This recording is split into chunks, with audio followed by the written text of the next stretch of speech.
It's King Keon, and I'm back with another YouTube video. Today we're going to talk about things that I wish I knew before I transition. Before we get into that, if you're new here, please make sure you hit the subscribe button. If you haven't already, please do so. Don't forget to leave a like or a comment at the end of the video. Alright, so the first one I want to touch base on is bottom growth can be different for everybody, of course, but it can also be uncomfortable. It's definitely a difference once you start taking testosterone.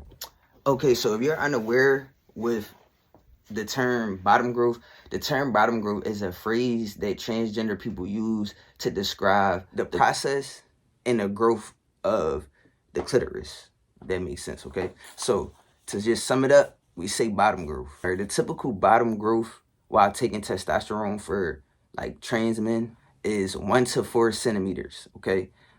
So for some, bottom growth is one of the first changes that's noticed while taking testosterone. So what I didn't know, but I know now, is the feeling of your bottom growth. You understand what I'm saying?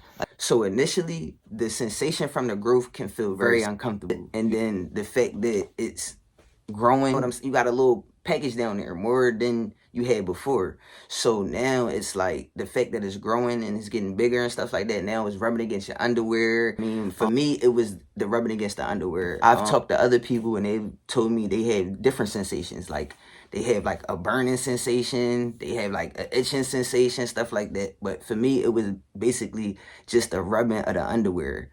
When I first started taking testosterone, that was one of the things that I was not aware of until I started my transition. You feel? So things that I would recommend is the texture of the underwear. Like go for softer material underwear. You know what I mean? So the next thing that I wish I knew before I started my transition was hair growth. I knew I was gonna get some type of hair, but sometimes we get hair in places that we don't want them. And this might be TMI, but like my buttocks area be like super hairy, and it's like I hate it. You know what I mean? Like one of the hardest spots to try to shade. Like it's just too much. I don't like a hairy behind. You feel me? The amount of hair that can accumulate on your buttocks. Before transitioning, I never had a hairy behind. You feel me? But now it's like it be hairy, not like crazy hairy, but it be like a lot more hair than I like was used to. You feel what I'm saying? Now I'm used to it. Like I've been transitioning for years now. Like a lot of stuff is just like it's a part of me. I'm used to it now. But again, this is things that, you know, like I said, I wish I knew these things before so I could have been like a little bit more prepared. But that's why I'm trying to drop these gems for y'all. So like if you thinking about transitioning and you see this video, or you know somebody that's transitioning, and these are things that's not talked about, so this I'm hoping will help the next man. You feel me? But all right, back to what I was saying. So having a hairy buttocks is not unusual. Like honestly, majority of people have hair on their behind. You feel me? It's kind of like a physical trick. Like we got hair on our underarms, pubic hairs, stuff like that. Like it's kind of the same thing, you feel me? But the amount of hair, it varies from person to person, you feel me? It's not just all because of testosterone. Like, but testosterone plays a role in, you know, you growing hair in certain places. You understand what I'm saying? But the main thing is your genetics. Your genetics, like the type of hair, the texture of the hair, the color, you know what I mean? It's your genetics. So if your mom and your dad and your aunts, if they hairy, then 9 times out of 10, my brother, you gonna be hairy too. You feel me? Like that's just how it go. Most people have hair. Some people have thicker hair. Some people have thinner hair. Some people have darker hair. Some people have lighter hair. Some people might not care for the hair on their buttocks.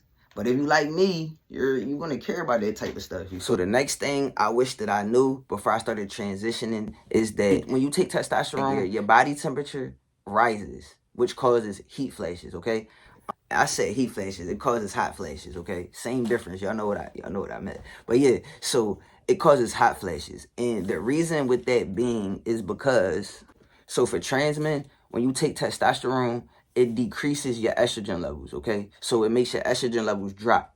And estrogen actually plays a really big role in regulating your body temperature. So if you are taking testosterone, which is a male hormone, and estrogen is a female hormone, and like I said, you taking testosterone, is no estrogen really regulating in your body how it regulate. You understand what I'm saying? So with that being said, it causes you to have hot flashes because now it's not, you don't have a lot of estrogen in your body anymore, and the levels for your estrogen is low. Just like you could go get your levels checked to get testosterone levels and all of that, your estrogen levels is low. You feel me? So with that being said, the thermostat for your body is like that joint out of whack.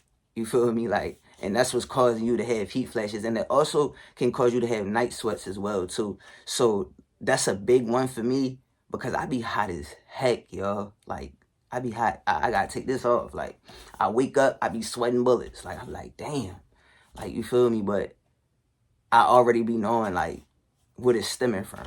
You feel what I'm saying? And like I said, it's the fact that I take testosterone.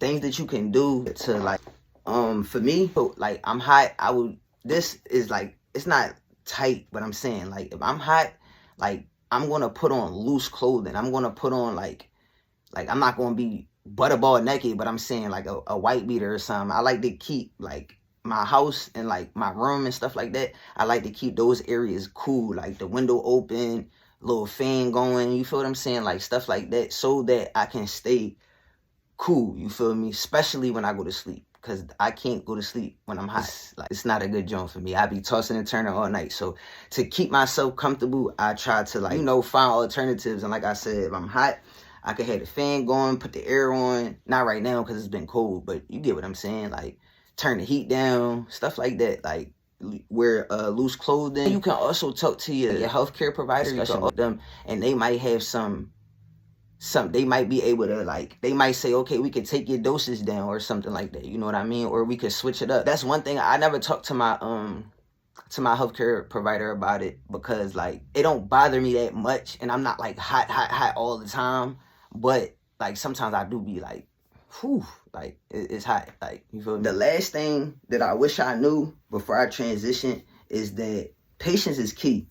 Like, especially when it comes to transition, it's key. Don't rush your journey. Like, that's the biggest mistake that you can ever do, or even rushing your journey and comparing it to somebody else's, you feel me? Because at the end of the day, no two men is the same. They might have similarities, but they got their own path, you feel me? Especially when it comes to transition. Changes, just remember this, right? Changes, that takes time. Change takes time. Each individual is different.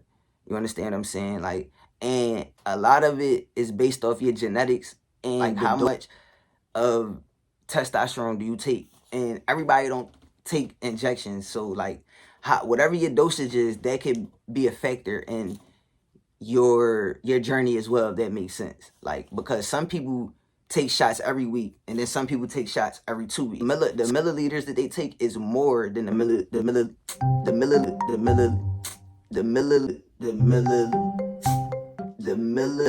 that you take. You know what I mean? So you can't sit here and, like, be like, oh, well, how long did it take you to get this and get that? Or, like, you know what I'm saying? Because just because I got this at this time don't mean that you gonna get that at that time. Either way, however you put it, there is no correct timeline. It's literally your timeline. Like, it's your walk, it's your shoes, it's your way, it's your journey. There's no correct timeline. It's your line. You feel? It's all based on, like I said, you and your journey, you and your genetics, you and your dosage. I know some trans men that been transitioning longer than me, and I know some that got, like, a lot. They got changes, and what I mean by that is, like, they might have a full Sunni, a full beard. They might, motherfuckers might be swole, like, you feel me, stuff like that. And then I know people that been transitioning for the same amount of time and barely got anything. Like, I'm not trying to take away from nobody. I'm just, explaining, like, really how it go, because I don't ever want nobody to feel discouraged or like their journey is not moving how they want it to move. It's dead serious. You got to be patient. You got to know that changes don't happen overnight, and you just got to trust the process. That's it. Once you start rushing it, in the long run, you gonna bang out, bro. So it's just like, don't rush it. Stay patient and accept your journey for what it is. You feel what I'm saying? Like, cause then one day you gonna wake up, you gonna be like, damn, like I done went from a boy to a man. Like, you feel me? So just trust the process, y'all. That was just a couple of things that I just wanted to, touch base on. about things that I really wish I knew before I started the transition. Like, and like I said, they're not necessarily bad, but I just feel like I wish I would have known that like before, so I could have been like prepared and aware. Cause like my whole thing is like with the hot flashes and all of that.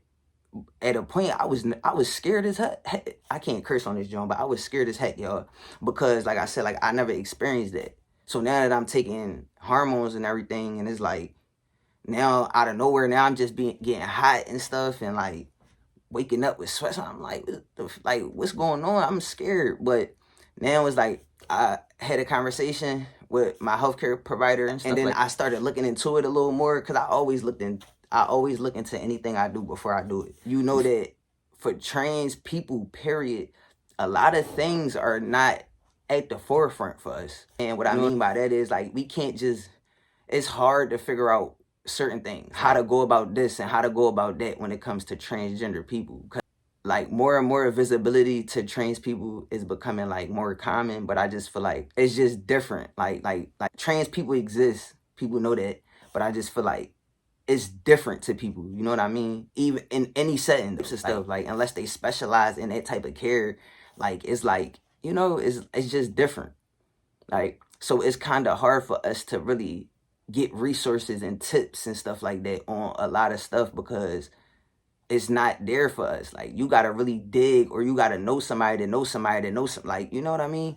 But that's all I got for y'all today, man. You know what I'm saying? And I hope I was able to help somebody, because I'm gonna get out of here. Don't forget to drop a comment, y'all, a like, you know what I'm saying? Like, give me some feedback if you didn't like the video, if you liked the video, whatever the case may be. And like I said, please hit that subscribe button if you didn't already. And more content on the way, y'all. Saying, yeah, and y'all, I need y'all to let me know what y'all want to see. Like, you feel me? Like, what y'all want to hear. With, like, y'all got some questions, we could do a Q&A. But I love y'all. We're going to get up out of here, and I'll see y'all next time.